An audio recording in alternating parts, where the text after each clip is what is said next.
Welcome to the Deep Dive. We're here to explore complex research, dig into the sources, and pull out the knowledge that, well, helps you make sense of this complicated world. And today, we are opening up a really fascinating set of sources all about developmental psychology, the science of the human journey, really. Yeah, and it's such a timely topic because, we're not just talking about development stopping when you hit your 20s anymore. That's kind of the old view.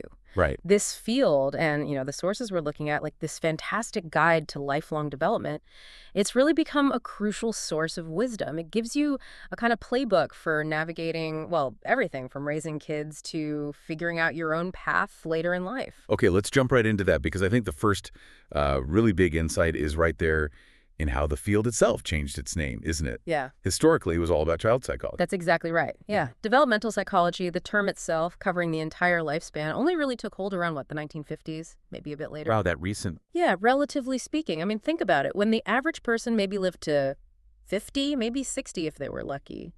Well, studying birth to early adulthood probably felt like enough. Covered most of the story. It did.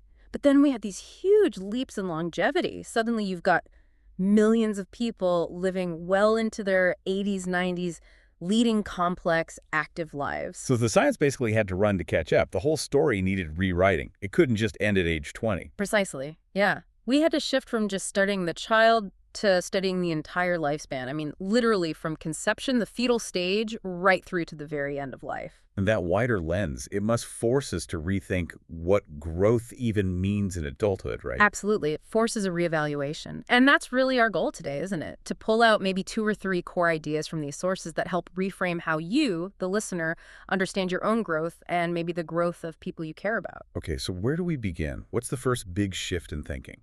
Well, I think we have to start with maybe the most dramatic change, which is how the very idea of childhood basically had to be invented. We take it for granted now, childhood is this special protected time, but historically, not so much. Really? How so? It's quite startling when you dig into it. Figures like the French historian Philippe Ariès documented this really well. Before maybe the 17th century, especially in the West, the sources suggest children were often just seen as, well, small adults. Small adults. What does that even mean? Like just shorter? Pretty much, yeah. I mean, infant mortality was tragically high, right? And that harsh reality meant society just didn't really carve out a unique space for childhood in the way we do now. You even see it in art from the period. How so? Look at medieval paintings. Kids are often depicted as just miniature versions of adults. Same clothes, same serious expressions, often proportions that look a bit off. There wasn't this distinct recognition of play, of innocence, of needing special nurturing in the same way. They were sort of economic units in waiting. Wow. That is a world away from how we think now. So who were the game changers? Who started arguing that children are just mini adults? Well, there are 2 really pivotal figures we should probably highlight, coming from slightly different angles. First, philosophically, you have Jean-Jacques Rousseau. He really threw down the gauntlet against the prevailing view. Which was what? That kids were troublesome. Essentially, yeah. The idea that children were born sort of inherently flawed, maybe even sinful, and needed really strict discipline, strict taming to become proper adults. And Rousseau said. He flipped it completely. He argued that human nature is fundamentally good, or as the sources put it, innately kind. His famous line captures it. Children are not miniature adults, but individuals with unique existence. So for him, education wasn't about fixing them. Not at all. It was about protecting that innate goodness, allowing it to unfold naturally, creating the right conditions, not forcing things onto them. Okay, that's a huge philosophical shift. But how did that translate into, actual practice, into schools? That's where Friedrich Froebel comes in. He's the guy who founded the world's first kindergarten. And that name is key, right? Children's garden. Ah, the garden analogy. Exactly. Froebel took Rousseau's core idea and built an educational system around it. He saw the teacher not as a sculptor forcing clay into shape, but as a gardener. Okay, explain that. The gardener. The gardener observes the plant, the child understands its nature, and manages the environment. Provides the right sunlight, the right water, maybe does a bit of careful pruning, but fundamentally allows the plant's own divine nature, as he saw it, to develop. And he emphasized play, didn't he? Hugely. Play was central. He even developed specific educational toys or tools, which he called Gabe, meaning God's gift. The idea was these tools would help the child naturally express their inner potential through structured play. So the big takeaway there for anyone listening, parents, teachers, is this idea of the child as a unique seed. Not something to be hammered into shape, but something that needs the right environment, the right garden to flourish on its own terms. Beautifully put, yes. And that focus on the environment, on the conditions for growth, sets us up perfectly for the next huge question in developmental psychology. Ah, the classic, nature versus nurture. The big one, yeah. Heredity versus environment. Innate versus acquired. It's often framed as this sort of intellectual boxing match, with people taking really extreme positions on either side, especially historically. Okay, let's unpack those extremes. Start with the nature corner, the idea that it's all baked in from the start. That's the heredity or maturation theory, right? Exactly. The core idea here is that development unfolds according to a predetermined genetic blueprint. Your genes dictate not just what you can do, but when you're ready to do it. The environment, well, it doesn't have much influence, according to this view. And there was some compelling early evidence cited for this. Yeah, the really famous study is the Gesell and Thompson twin study. It's a classic. They took identical twins. One twin, let's call her T, was given 6 weeks of specific training to climb stairs. The other twin, C, got 0 training during that time. She was just left to her own devices. And then what happened? Did T become a champion stair climber? Well, here's the twist. After those 6 weeks, they then gave twin C just 2 weeks of the same training. And C very quickly caught up to and even surpassed T's stair climbing ability. Wow. So Gesell's conclusion was? His argument was that the first 4 weeks of training given to T were basically wasted effort. Why? Because T simply hadn't reached the necessary point of physiological maturity, dictated by her genes, to really benefit from the training. C, being slightly older when trained, was ready. So the strong conclusion drawn was, environment, the training, can't force development if the biological maturation isn't there yet. That's a powerful argument for the nature side. It suggests timing is everything and it's dictated by biology. But then you have the complete opposite extreme, which honestly sounds a bit scary. Environmental determinism. It does sound quite extreme, doesn't it? This is most famously associated with John B. Watson, the behaviorist psychologist. And he basically said nurture is everything. Pretty much. His quote on this is incredibly famous and quite bold, even a bit chilling. He essentially said, give him a dozen healthy babies, well-formed, and he could train them to become any type of specialist he wanted. Doctor, lawyer, artist, merchant chief, even, yes, beggar man and thief, completely, regardless of their, talents, tendencies, abilities, their family background, anything. So 0 room for innate talent or predisposition, just pure conditioning from the environment? Yeah. That feels wrong somehow. Yeah. But why was it so influential? Well, I think because it offered a sense of immense possibility, maybe. If genes determined everything, your fate was sealed. But if the environment was king, then theoretically you could shape anyone into anything. It implies total control, total malleability. Which, of course, isn't the whole story either. No, definitely not. Science has, thankfully, moved way beyond these either extremes. Which brings us to where we are now, that sort of modern understanding, interactionism, or sometimes called convergence. Exactly. It's not nature or nurture. It's nature and nurture interacting in really complex ways. It's not just like adding them together, heredity plus environment outcome. It's much more dynamic. Okay, so how do they interact? Is there a useful way to think about this interaction? Yeah, I think Arthur Jensen's concept of the environmental threshold theory is really helpful here. It provides a good mental model. Environmental threshold. Walk us through that. Okay, so Jensen proposed that for any given genetic potential or talent to actually develop, it needs a certain minimum appropriate environmental condition. That's the threshold. Right. Think about something like height. Let's say you have the genetic potential to be quite tall. You probably only need a fairly basic minimum level of nutrition, a relatively low environmental threshold to actually reach that potential height. Basic food, water, shelter. Okay, makes sense. But some traits need more specific conditions. Absolutely. That's the key.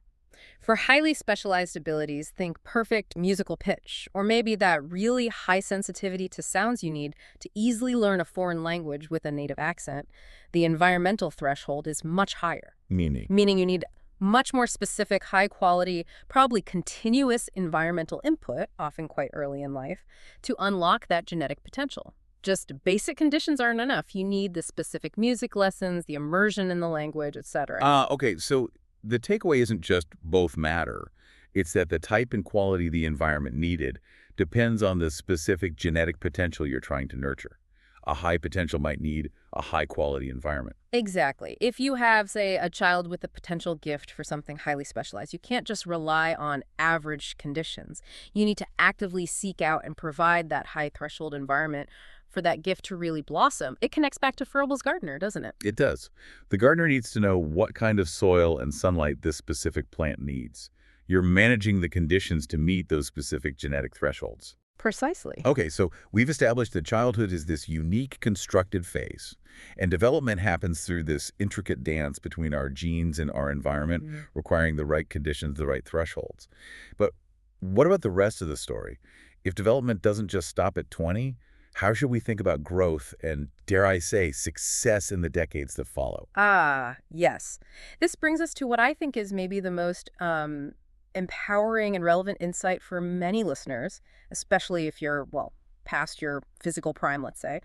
This comes from the lifespan development view, particularly championed by researchers like Paul Baltz. And his big idea was? His crucial insight was that development isn't just about growth that peaks and then declines. It's a continuous, lifelong process that always involves both gain, which is growth, and loss, which is decay or decline.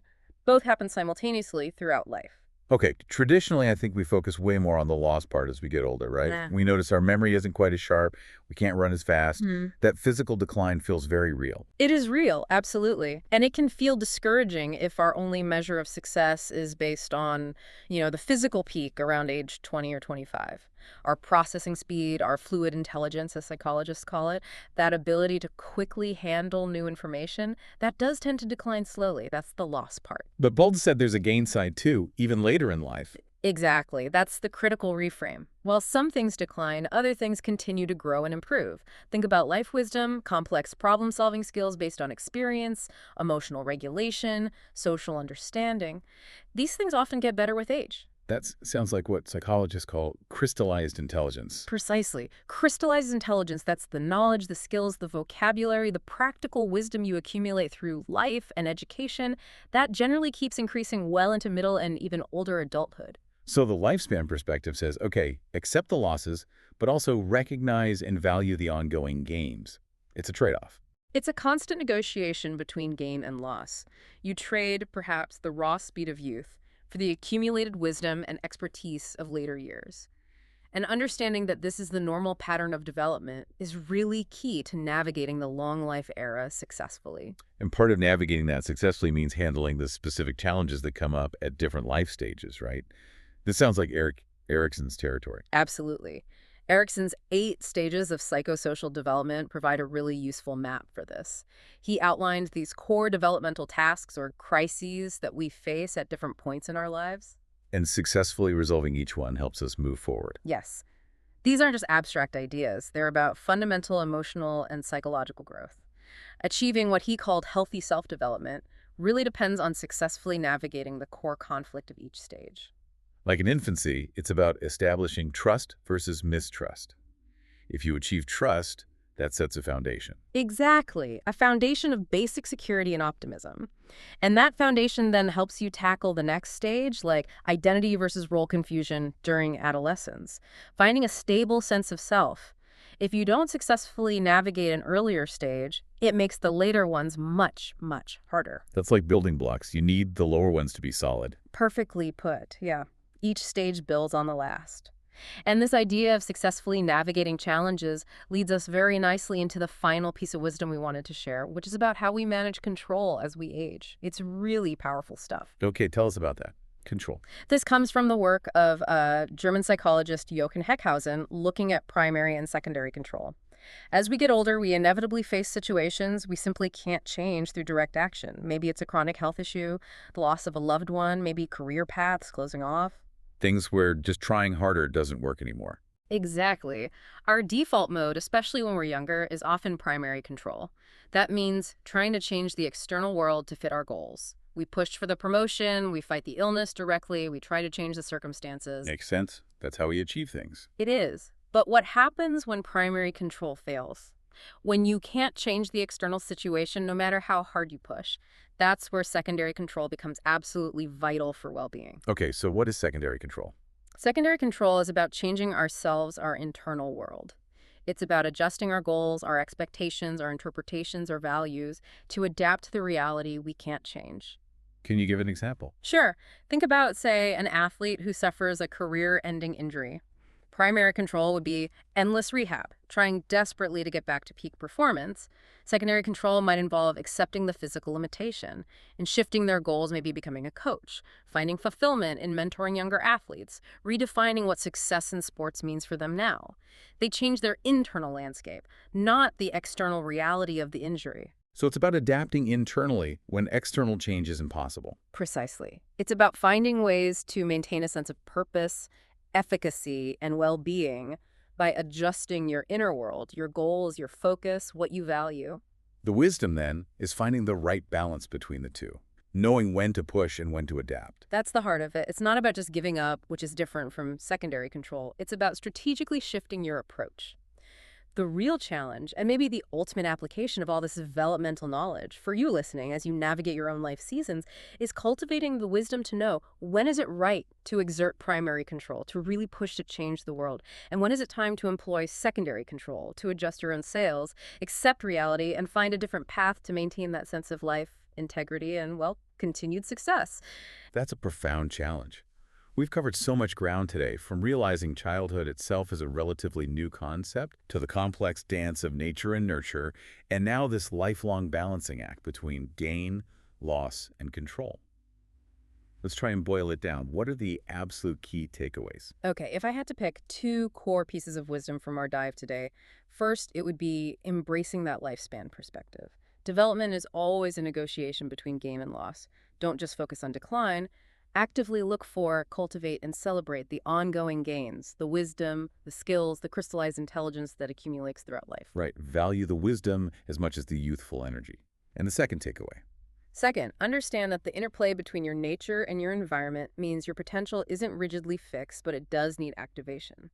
You might be capable of amazing things, but as Jensen's threshold theory suggests, you often need to actively seek out or create the right environment, the specific conditions, to truly unlock and develop your most unique potentials. Don't wait for it to just happen. Be the gardener for yourself and others. Exactly. The seasons of our lives demand that kind of active, informed engagement, constant adjustment, constant learning. Fantastic. Well, thank you for joining us on this deep dive into the science that shapes, well, all of us, our human journey. We hope it gives you something to reflect on, that balance between changing the world and changing yourself. Keep thinking about it, and we'll catch you next time on The Deep Dive.